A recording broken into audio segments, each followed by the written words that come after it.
GeM TV நேயர்களுக்கு அன்பு வணக்கங்களை கூறிக்கொண்டு வழக்கம் போல் விநாயகப் பெருமானை வணங்கி இன்றைய 12 ராசிகளுக்கான பலன்கள் இன்று 2/4/2025 பங்குனி மாதம் 19ஆம் தேதி குரோதி வருடம் அற்புதமான புதன்கிழமை நல்ல நாள்.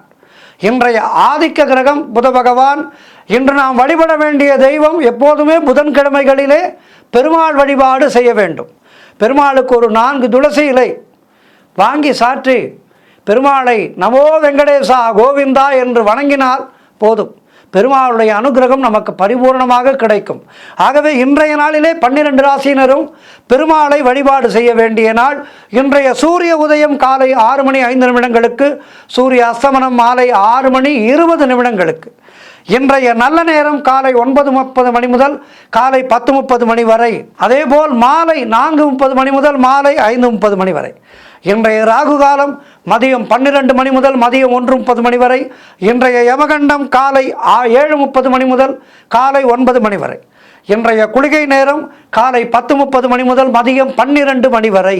இன்றைய சுபகோரை புதன்கோரை நேரம் காலை 6 முதல் 7 வரை. இன்றைய நட்சத்திரம் இன்று மதியம் 1:51 வரை கிருத்திகை நட்சத்திரம், அதன் பின்பு ரோகிணி. இன்றைய திதி இன்று காலை 7:45 வரை வளர்பிறை சதுர்த்தி, அதன் பின்பு பஞ்சமி திதி வருகின்றது. வாராகி வழிபாடு செய்ய வேண்டிய நாள். இன்றைய சந்திராட்டமம் இன்று மதியம் 1:51 வரை சித்திரை நட்சத்திரம், அதன் பின்பு சுவாதி நட்சத்திரம். அடுத்து நாம் காண இருப்பது இன்றைய சந்திராட்டமம் இன்று மதியம் 1:51 வரை சித்திரை நட்சத்திரத்துக்கு சந்திராட்டமம், அதன் பின்பு சுவாதி நட்சத்திரத்துக்கு சந்திராட்டமம் துவங்குகின்றது. அடுத்து நாம் காண இருப்பது 12 ராசிகளுக்கான பலன்களை. மேஷராசி அன்பர்களே, இன்று சந்திரன் உங்கள் ராசிக்கு 2ஆம் இடத்திலே, உங்கள் ராசி அதிபதி செவ்வாய் ராசிக்கு 3ஆம் இடத்திலே. ஆகவே இன்றைய நாளிலே சுபகாரியங்கள் கைகூடி வரும். கடன் பிரச்சனைகள் தீரும். பதவி உயர்வோடு சம்பள உயர்வு கிடைக்கும். ஒரு சிலருக்கு நல்ல வேலை மாற்றம் உண்டாகும். பழைய பாக்கிகள் வசூலாகின்ற நாள். உங்களுடைய உழைப்புக்கு ஏற்ற ஊதியம் கிடைக்கும். அதேபோல் வேலை தேடிக்கொண்டிருப்பவர்களுக்கு புதிய வேலை வாய்ப்புகள் உண்டாகும். சொந்தமாக தொழில் செய்பவர்களுக்கு வியாபாரத்திலே நல்ல முன்னேற்றம் உண்டாகும். நண்பர்கள் உறவினர்கள் மூலம் நல்ல அனுகூலம் உண்டாகும். கணவன் மனைவியிடையே நல்ல ஒற்றுமை ஏற்படும். குழந்தைகளால் மகிழ்ச்சி உண்டாகும். சிலருக்கு சுபவிரயங்கள் ஏற்படக்கூடிய அற்புதமான நாள். தங்கம் வெள்ளி வைரம் என்று ஏதேனும் நல்ல பொருட்களை வாங்கி அதிலே சுப செலவு செய்வீர்கள். தொழிலிலே நல்ல லாபம் ஏற்படும். திருமண பேச்சுவார்த்தைகள் சுபமாக முடிகின்ற நாள். குடும்ப ஒற்றுமை சந்தோஷத்தை தரும். இப்படி எல்லா வகையிலும் இன்றைய நாள் சிறப்பாக இருக்கின்றது. மேலும் நற்பலன்களை பெறுவதற்கு இன்றைய நாளிலே பெருமாள் வழிபாடும் வாராகி வழிபாடும் செய்யுங்கள். வாழ்த்துக்கள். ரிஷபராசி அன்பர்களே, இன்று சந்திரன் உங்கள் ராசியிலேயே இருக்கின்றார். உங்கள் ராசி அதிபதி சுக்கிரன் ராசிக்கு 11ஆம் இடத்திலே. ஆகவே இன்றைய நாளிலே நீங்கள் நினைத்த காரியம் எல்லாம் நல்லபடியாக நடக்கக்கூடிய நாள். பூர்வீக சொத்திலே இருந்து உங்களுக்கு வரவேண்டிய பணம் கைக்கு வரும். மனம் மிகவும் சந்தோஷமாக இருக்கின்ற நாள். எதிலும் வெற்றி உண்டாகும். கணவன் மனைவிக்குள் இருந்து வந்த பிரச்சனைகள் எல்லாம் தீரும். தொழிலிலே நல்ல முன்னேற்றம் ஏற்படும். குழந்தை பாக்கியம் சிலருக்கு உண்டாகும். புதிய வேலை வாய்ப்புகள் சிலருக்கு உண்டாகும். அதிலே நல்ல ஒரு முன்னேற்றம் ஏற்படும். உடல் ஆரோக்கியத்திலே நல்ல முன்னேற்றம் ஏற்படும். பொருளாதாரம் திருப்திகரமாக இருக்கும். கடன்கள் அடைய வழிபிறக்கும். பிள்ளைகளால் பெருமை ஏற்படும். வாழ்க்கை துணையால் நல்ல மகிழ்ச்சி உண்டாகும். மேலும் வெற்றிகளையும் நற்பலன்களையும் பெறுவதற்கு இன்றைய நாளிலே பெருமாள் வழிபாடும் வாராகி வழிபாடும் செய்யுங்கள். வாழ்த்துக்கள். மிதுன ராசி அன்பர்களே, இன்று சந்திரன் உங்கள் ராசிக்கு 12ஆம் இடத்திலே இருக்கின்றார். உங்கள் ராசி அதிபதி புதன் ராசிக்கு 9ஆம் இடத்திலே இருக்கின்றார். ஆகவே இன்றைய நாளிலே திருமணம் போன்ற சுபகாரிய பேச்சுவார்த்தைகள் சற்று தள்ளி போகும். வீடு வண்டி சம்பந்தமான விரய செலவுகள் சிலருக்கு உண்டாகலாம். வீட்டிலே ஏதேனும் ரிப்பேர் ஏற்படும். வண்டியிலே ஏதேனும் ரிப்பேர் ஏற்படும். இப்படி செலவுகள் விரய செலவுகள் ஏற்படும். காரிய தடைகள் ஏற்பட்டு விலகுகின்ற நாள். உத்தியோகத்திலே இருப்பவர்கள் பணியிலே கூடுதல் கவனம் செலுத்த வேண்டிய நாள். அதிலும் இந்த கேஷ் ஹேண்டில் செய்பவர்களுக்கு, காசாளராக இருப்பவர்கள் பணத்திலே மிகவும் கண்ணாக இருங்கள். பண விஷயத்திலே கவனமாக இருங்கள். தேவையில்லாத பிரச்சனைகள் ஏற்பட வாய்ப்பு இருக்கின்றது. ஆகவே கவனமாக இருங்கள். கூட்டு தொழிலிலே மன வருத்தங்கள் உண்டாகலாம். ஆகவே உங்களுடைய பிஸ்னஸ் பார்ட்னர்களோடு ஒரு நல்ல ஒரு உறவு முறையோடு இருங்கள். அவர்களோடு அதிகம் தேவையில்லாத விஷயங்களை பேசாதீர்கள். குலதெய்வ வழிபாடு இன்றைய நாளிலே செய்ய வேண்டும். அது மன அமைதியை தரும். அலுவலகத்திலே வீண் வாதங்களை எல்லாம் தவிர்க்க வேண்டிய நாள். மொத்தத்திலே மௌனத்தை கடைபிடிக்க வேண்டிய நாள் இன்றைய நாள். செய்யும் முயற்சிகள் எல்லாம் காலதாமதமான வெற்றி ஏற்படும். உடல் ஆரோக்கியத்திலே மிகுந்த எச்சரிக்கையாக இருக்க வேண்டும். எல்லா வகையிலும் இன்றைய நாளிலே எச்சரிக்கையாக இருக்க வேண்டிய நாள். ஆகவே இன்றைய நாளிலே பெருமாளை வழிபாடு செய்யுங்கள். தடைகள் எல்லாம் விலகுவதற்கு வாராகி தாயாரை வழிபடுங்கள். வாழ்த்துக்கள். கடக ராசி அன்பர்களே, இன்று உங்கள் ராசிக்கு சந்திரன் 11ஆம் இடத்திலே இருக்கின்றார். ஆகவே இன்றைய நாளிலே உங்களுக்கு வீடு வண்டி வாகன யோகம் உண்டாகும். உங்களுடைய முயற்சிகள் அனைத்தும் கைகூடி வருகின்ற அற்புதமான நாள். உத்தியோகத்திலே இருப்பவர்களுக்கு சம்பள உயர்வு, பதவி உயர்வு, இடமாற்றம் போன்றவை கிடைக்கும். திருமண பேச்சுவார்த்தைகள் சுபமாக முடியும்.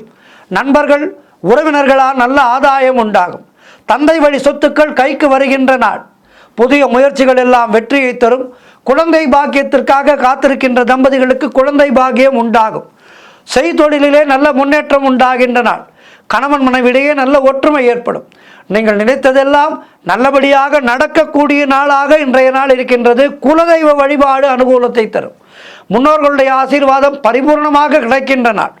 ஆக இன்றைய நாள் பெருமாள் வழிபாடு செய்யுங்கள். வாராகி தாயாரை வழிபடுங்கள். மேலும் நற்பலன்களை பெறுங்கள். வாழ்த்துக்கள். அடுத்து சிம்ம ராசி அன்பர்களே, இன்று சந்திரன் உங்கள் ராசிக்கு 10ஆம் இடத்திலே, உங்கள் ராசி அதிபதி சூரியன் ராசிக்கு 8ஆம் இடத்திலே. ஆகவே இன்றைய நாளிலே அரசு சம்பந்தமான ஆதாயம் உண்டாகும். பெயரும் புகழும் தேடி வருகின்ற நாள். வேலையிலே உங்களுடைய திறமைகள் வெளிப்படும். மாணவர்கள் சாதனை புரியக்கூடிய நாளாக இன்றைய நாள் இருக்கின்றது. காரிய தடைகள் விலகும். குழந்தை பாக்கியம் உண்டாகும். பொருளாதாரத்திலே நல்ல வளர்ச்சி உண்டாகும். குடும்ப ஒற்றுமை சந்தோஷத்தை தரும். தொழிலிலே நல்ல முன்னேற்றம் உண்டாகும். உழைப்புக்கு ஏற்ற ஊதியம் கிடைக்கின்ற நாள். கடன் பிரச்சனைகள் தீரும். வேலை இல்லாதவர்களுக்கு நல்ல வேலை கிடைக்கும். எடுக்கும் முயற்சிகள் எல்லாம் வெற்றி தேடி வருகின்ற நாள். எதிர்பார்த்த பணம் கைக்கு வரும். சுபகாரியங்கள் கைகூடி வரும். ஆக இன்றைய நாள் என்பது சிம்மராசினருக்கு அற்புதமான நாளாக இருக்கின்றது. ஏற்றமும் மாற்றமும் தருகின்ற நாளாக இருக்கின்றது. இன்றைய நாளிலே பெருமாள் வழிபாடும் வாராகி தாயார் வழிபாடும் செய்யுங்கள். வாழ்த்துக்கள். கன்னி ராசி அன்பர்களே, இன்று சந்திரன் உங்கள் ராசிக்கு 9ஆம் இடத்திலே, உங்கள் ராசி அதிபதி புதன் ராசிக்கு 6ஆம் இடத்திலே. ஆகவே இன்றைய நாளிலே உங்களுக்கு சகல பாக்கியங்களும் கிடைக்கக்கூடிய நாள். புதிய தொழில் முயற்சிகள் வெற்றியை தரும். கடன் தொல்லைகள் விலகும். நண்பர்கள் மூலம் எதிர்பார்த்த உதவிகள் கிடைக்கும். தந்தை வழியிலே நல்ல அனுகூலம் உண்டாகின்ற நாள். சிலருக்கு புதிய வேலை வாய்ப்புகள் ஏற்படும். வியாபாரத்திலே நல்ல வளர்ச்சி உண்டாகும். திருமணம் போன்ற சுபகாரிய பேச்சுவார்த்தைகள் இனிதே முடியும். பதவி உயர்வோடு வேலை மாற்றம் சிலருக்கு ஏற்படும். பொருள் வரவும் தனலாபமும் அதிகரிக்கின்ற நாள் இன்றைய நாள். திடீர் அதிர்ஷ்டம் சிலருக்கு தேடி வரும். கணவன் மனைவிடையே நல்ல ஒற்றுமை ஏற்படும்.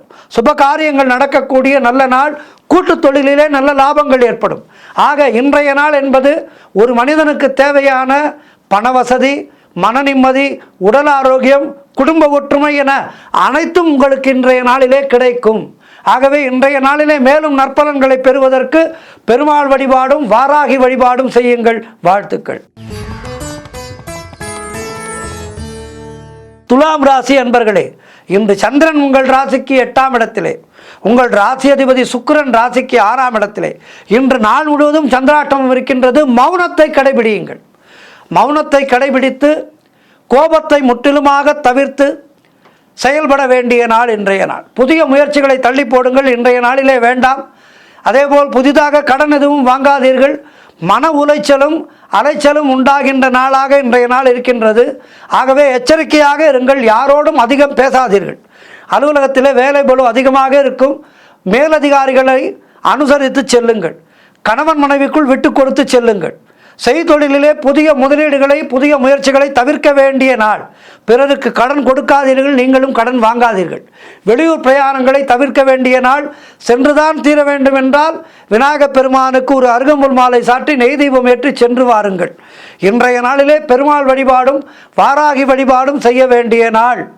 குலதெய்வத்தை பற்றி கொள்ளுங்கள். குலதெய்வத்தினுடைய நாமத்தை சொல்லிக்கொண்டே இருங்கள், ராம நாமம் உச்சரித்து கொண்டே இருங்கள். வாழ்த்துக்கள்.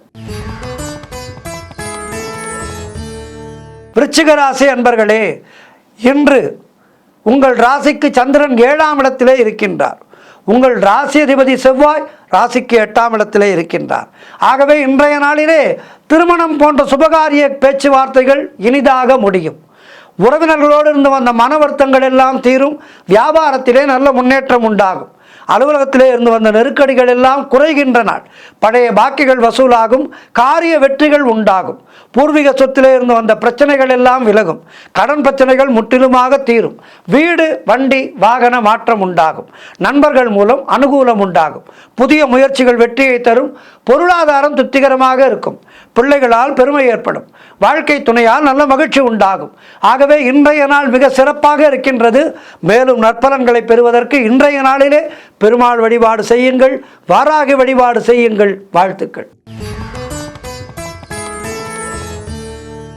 தனுசு ராசி அன்பர்களே, இன்று சந்திரன் உங்கள் ராசிக்கு 6ஆம் இடத்திலே, உங்கள் ராசி அதிபதி குரு ராசிக்கு 6ஆம் இடத்திலே. ஆகவே இன்றைய நாளிலே பொருளாதாரம் நெருக்கடியாக இருக்கும். உத்தியோக உயர்வு, பணியிட மாற்றம் போன்றவை கிடைக்கும். அலுவலகத்திலே மற்றவர்களுடைய பிரச்சனைகளிலே தலையிடக்கூடாது. தொழிலிலே புதிய முதலீடுகளை முற்றிலுமாக தவிர்க்க வேண்டிய நாள். வெளியூர் பிரயாணங்கள் தவிர்க்க வேண்டும். இன்றைய நாளிலே புதிதாக கடன் எதுவும் வாங்காதீர்கள், கடன் கொடுக்காதீர்கள். காரிய அனுகூலம் உண்டாகும். ஒரு சிலருக்கு மேலதிகாரிகளால் நெருக்கடிகள் உண்டாகும். வேலை மாற்றம் சிலருக்கு உண்டாகும். அலுவலகத்திலே வேலை பளு மிக அதிகமாக இருக்கும். தேவையில்லாமல் மற்றவர்களுடைய விஷயங்களிலே தலையிடக்கூடாது. யாரோடும் அறியாத மனிதர்களோடு அரசியல் பேசாதீர்கள். அது பெரிய பிரச்சனையிலே கொண்டு போய் முடியும். ஆகவே மௌனத்தை கடைபிடியுங்கள். கோபத்தை முற்றிலுமாக குறைத்து கொள்ளுங்கள். குலதெய்வ வழிபாடு வெற்றியை தரும். குலதெய்வத்தினுடைய நாமத்தை சொல்லிக்கொண்டே இருங்கள். ராம நாமத்தை உச்சரித்து கொண்டே இருங்கள். இன்றைய நாளிலே பெருமாள் வழிபாடும் வாராகி வழிபாடும் உங்களை காப்பாற்றும். வாழ்த்துக்கள். மகர ராசி அன்பர்களே, இன்று சந்திரன் உங்கள் ராசிக்கு 5ஆம் இடத்திலே, உங்கள் ராசி அதிபதி சனி ராசிக்கு 2ஆம் இடத்திலே. ஆகவே இன்றைய நாளிலே குழந்தை பாக்கியத்திற்காக காத்திருப்பவர்களுக்கு சந்தான பிராப்தி உண்டாகும். தொழில் மற்றும் வியாபாரத்திலே நல்ல முன்னேற்றம் ஏற்படும். காரிய தடைகள் எல்லாம் விலகி நீங்கள் எடுக்கும் முயற்சிகளிலே வெற்றி உண்டாகின்ற நாள்.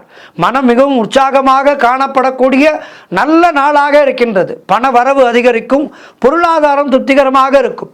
தொட்டதெல்லாம் பொன்னாகக்கூடிய அற்புதமான நாள். பிள்ளைகளால் பெருமை ஏற்படும். வாழ்க்கை துணையால் மகிழ்ச்சி உண்டாகும். நண்பர்களோடு இருந்து வந்த மன வருத்தங்கள் தீரும். வேலையிலே காத்திருந்த இடமாற்றம் அமையும்.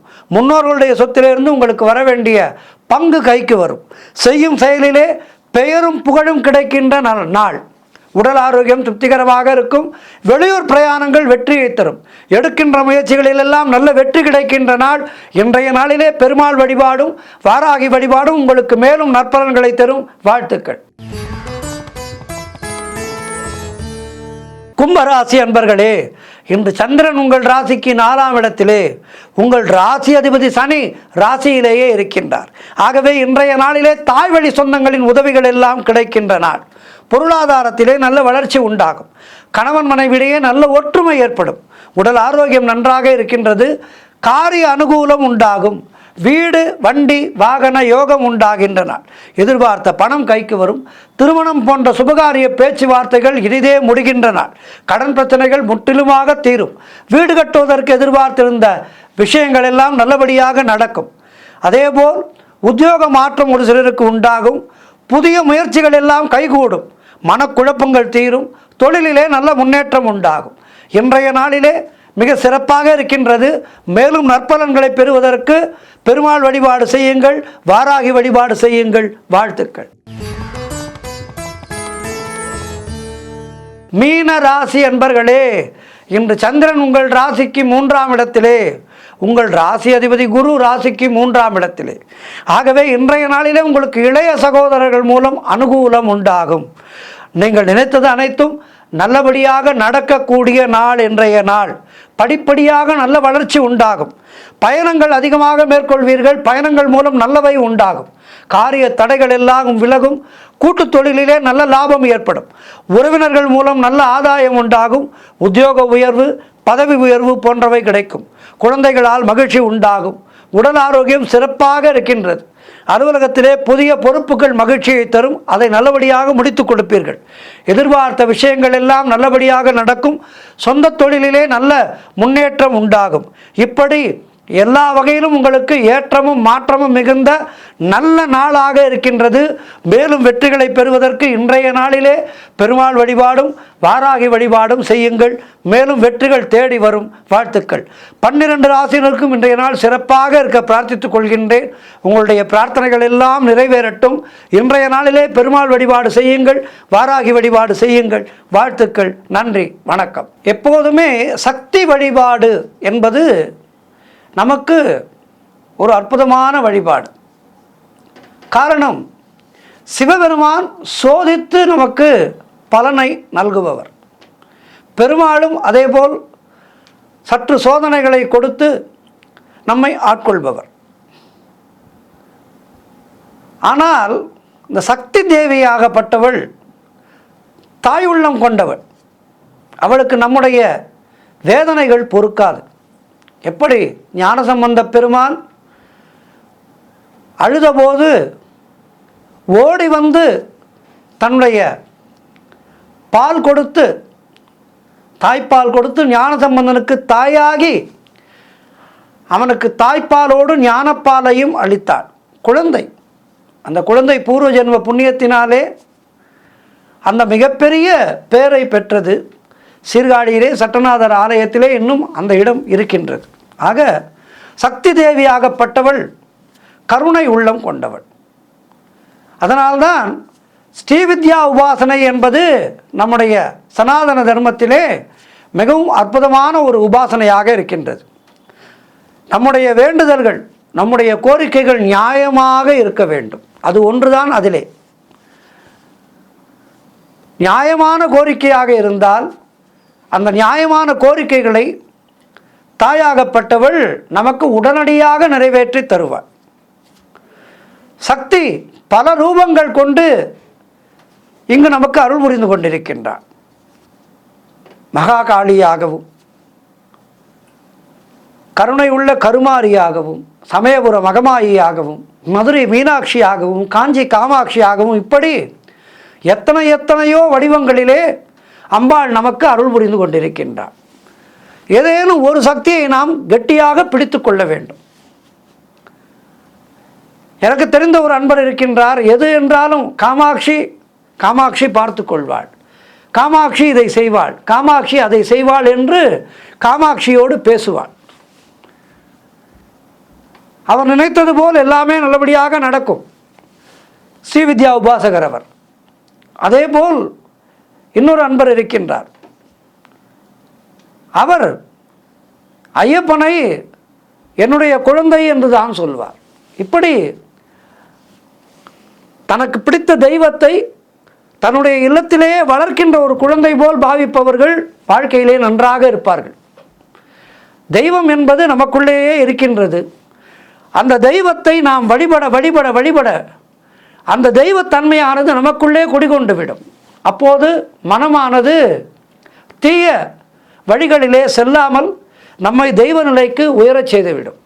விலங்குகளுக்கும் மனிதனுக்கும் இதுதான் வித்தியாசம். மனிதன் ஒருவன்தான் இறைவனை கெட்டியாக பிடித்து கொண்டு இறைநிலையோடு கலக்கின்ற ஒரு செயலை செய்ய முடியும். காரணம், அவனுக்கு 6வது அறிவு இருக்கின்றது, பகுத்தறிவு இருக்கின்றது. ஆனால் இப்போது கூட நிறைய வீடியோக்களிலே பார்க்கின்றோம், 5 அறிவு கொண்ட ஜீவன்கள் கூட இறை வழிபாடு செய்வதை பார்க்கின்றோம். அது எப்படி என்று தெரியவில்லை. ஏதோ பூர்வ ஜென்ம வாசனையாக இருக்கலாம். ஆக இந்த வழிபாடு என்பது மொத்தத்திலே எல்லோருக்கும் உண்டானது, எல்லோருக்கும் சமமானது. இன்றைய நாளிலே நாம் ஒரு காளி வழிபாட்டை பற்றித்தான் பார்க்க இருக்கின்றோம். இந்த காளி வழிபாடு எப்படி செய்தால் நமக்கு எப்படி சித்திகள் கிடைக்கும், நம்முடைய கோரிக்கைகளை எப்படி தாய் நிறைவேற்றி வைப்பாள், அதற்கு எப்படி வழிபாடு செய்ய வேண்டும் என்பதையெல்லாம் இன்றைய ஆன்மீக தகவலிலே பார்க்க இருக்கின்றோம். இப்போது நான் சொல்கின்ற ஸ்லோகத்தை மனதிலே பதித்து கொள்ளுங்கள். ஓம் ஸ்ரீ மகாகாளி மகாலட்சுமி மகாகன்யா சரஸ்வதி தேவியை நமோ நமக. ஓம் மகாகாளி மகாலட்சுமி மகாகன்யா சரஸ்வதி தேவியை நமோ நமக. அதாவது 3 பெரும் சக்திகளாக விளங்குகின்ற அந்த தாயை வணங்குகின்றோம். சகல சித்திகளையும் அருளுகின்ற மந்திரம் இந்த மந்திரம். நான் இப்போது சொல்லப்போகின்ற மந்திரம். இந்த மந்திரம் தக்ஷண காளி மந்திரம் என்று பெயர். இந்த மந்திரமாகப்பட்டது ஓம் ஹ்ரீம் க்ரீம் க்ரீம் ஹ்ரீம் ஹ்ரீம் ஹ்ரூம் ஹ்ரூம் தக்ஷண காளிகே க்ரீம் க்ரீம் க்ரீம் ஹ்ரீம் ஹ்ரீம் ஹ்ரீம் ஹ்ரூம் ஹ்ரூம் ஸ்வாஹா. இந்த கலியுகத்திலே இந்த காளி மந்திரத்தை இடைவிடாமல் இடையூறின்றி மனமொத்து ஜெபித்தால், இந்த ஜெபத்தை நாம் ஒரு நல்ல சக்தி உபாசகர் மூலமாக ஏற்றுக்கொள்ள வேண்டும். வெறும் தொலைக்காட்சியிலே மட்டும் ஏற்றுக்கொள்ளக்கூடாது, தொலைக்காட்சி பார்த்து மட்டும் ஏற்றுக்கொள்ளக்கூடாது. ஒரு காளி உபாசகரை வைத்து இந்த மந்திரத்தை நாம் உபாசனை செய்ய வேண்டும். காளி எப்போதுமே நம்மை எதிர்நோக்கி இருக்கின்றார். அந்த காளியை வணங்குகின்ற உபாசகனுடைய தூய பக்தனுடைய கூக்குரலுக்கு மிகவும் சக்திமிக்க மந்திரம் இந்த மந்திரம். இந்த காளி மந்திரத்தை ஜெபித்து அவளை அழைத்தால் அவள் உடனடியாக வந்து நமக்கு வரம் அருள்வாள் என்று சாஸ்திரங்கள் எல்லாம் கூறுகின்றன. இந்த மந்திரத்தை எப்படி ஜெபிக்க வேண்டும் என்றால், இந்த மந்திரத்தை 72 தலைமுறை புண்ணியம் செய்தவனுக்கு மட்டுமே இந்த மந்திரம் கிடைக்கும். இதை அனுதினமும் 108 முறை ஜெபம் செய்தால் அவனுக்கு உலகத்திலே கிடைக்காத செல்வங்களே இல்லை என்று கூறுகின்றது காளிகா புராணம். இதனை பூரணமான பக்தியோடு ஜெபிக்க வேண்டும். செந்நிற ஆடை அணிந்து கொண்டு செந்நிற பூக்களால் அர்ச்சித்து சிவப்பு நிற புஷ்ப மாலையை அணிவித்து சிவப்பு நிற மாலையை நாமும் அணிந்து கொண்டு சிவப்பு நிற ஜெபமணி மாலையால் 108 மணிகள் கொண்ட ஜெபம் செய்கின்ற மாலை, அந்த மாலையோடு ஜெபம் செய்ய வேண்டும். இந்த மந்திரத்தை சொல்லி அவர்களுக்கு இந்த காளித்தாயாகப்பட்டவள் எல்லா விதமான வளங்களையும் வழங்குவாள் என்று காளி புராணம் சொல்கின்றது. ஆனால் ஒன்று, நல்ல காரியங்களுக்கு மட்டுமே அன்னை காளி செவிசாய்ப்பாள். ஒருவன் கெட வேண்டும், அவனுக்காக இதை ஜெபிக்கின்றேன் என்று சொன்னால் காளி நம்மை கெடுத்து விடுவாள். ஆகவே பிறர் நலத்துக்காகவும் நம்முடைய நலத்துக்காகவும் மட்டுமே இதனை ஜெபிக்க வேண்டும். இந்த மந்திரத்தை பாராயணம் செய்தால் நமக்கு கிடைக்காதது எதுவுமே கிடைக்காது. கிடைக்காதது எதுவுமே இல்லை, எல்லாமே கிடைக்கும். நியாயமான வேண்டுதலாக இருக்க வேண்டும். சரி, அம்பாளுக்கு நிவேதனமாக என்ன கொடுக்க வேண்டும்? நல்ல தூய பால் பாயாசம். இந்த பால் பாயாசம் என்பது பசும்பாலிலே செய்ததாக இருக்க வேண்டும். அதேபோல் பசு நெய் அன்னைக்கு படைக்க வேண்டும். காளிக்கு உகந்த நேரம் இரவு நேரம்.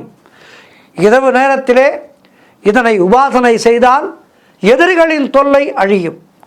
நம்முடைய வாக்கிலே பலிதம் உண்டாகும். நல்ல ஒரு புலமையும் செல்வமும் பெயரும் புகழும் கிடைக்கும் இந்த மந்திரத்தை உபாசித்தார். ஆகவே இந்த மந்திரத்தை உபாசித்து வாழ்க்கையிலே நல்ல பலன்களை பெறுவோம் அனைவரும். ஓம் பகவதி என அவளை பிரார்த்தித்து என் தேகத்திலே அடிமுதல் முடிவரை திருகாளி, உத்திரகாளி, மோடிக்காளி, ரீங்காளி, பிரகாசகாளி, வஜ்ரகாளி, ஆகாசகாளி, பூமிக்காளி, ஹரிகாளி, சிவகாளி என அந்த காளியை துதித்து ஓம் ஸ்ரீம் ரீம் காத்திரட்சிக்க ஸ்வாஹா என்று அவளை அழைக்க வேண்டும். ஓம் சக்தி, பராசக்தி, ஆதிசக்தி, ஆதார சக்தி, சிவசக்தி, சித்தசக்தி, வாக்கு சக்தி, வசிய சக்தி, எண்ணிய வண்ணம் எண்ணியபடியே என்னை கண்டோர் என் வசம் ஆகவும் என்னை நினைத்தோர் என் வசம் ஆகவும் என் சொல் கேட்டு இசைந்தே நடக்க நானே நீயாய் நீயே நானாய் செய் என்று அவளை வழிபட வேண்டும். சத்ருபய சங்கட சர்ப்பதோஷ நாசினி ஜெய ஜெய ஸ்ரீ பிரத்யங்கரா சுத்த சுத்தி நல்கிடும் துரித வரதாயினி ஜெய ஜெய ஸ்ரீ பிரத்யங்கரா சுத்த 7 கோடி தன்னில் சிரேஷ்ட மந்திர ரூபிணி ஜெய ஜெய ஸ்ரீ பிரத்யங்கரா உத்தம இகபர சுகங்கள் யாவும் நல்குவாய் ஜெய ஜெய ஸ்ரீ பிரத்யங்கரா தேவி என்று அந்த காளியை வழிபட வேண்டும். அந்தரி சுந்தரி அதிபயங்கர சக்தி மந்தாகினி வாலை குமரி மகாசக்தி நிரந்தரி நீலி கால பைரவி திரிசூலி தேவி மகிஷாசுர மர்தினி சரணம் சரணம் தேவி என அவளை வணங்கி காத்தருள்வாய் மகாசக்தி என்று அவளை வணங்கினால் நம்மை காத்தருள் அவள் நிச்சயமாக வருவாள். ஆகவே இவற்றையெல்லாம் செய்து அந்த காளி தேவியை ஜபித்தால் அந்த காளியாகப்பட்டவள் நமக்கு நல்ல வரங்களை தருவாள் என்பது நிச்சயம். ஆகவே அனுதினமும் அந்த காளி வழிபாட்டை செய்து நல்லருள் பெறுவோம். ஓம் சக்தி, ஓம் சக்தி.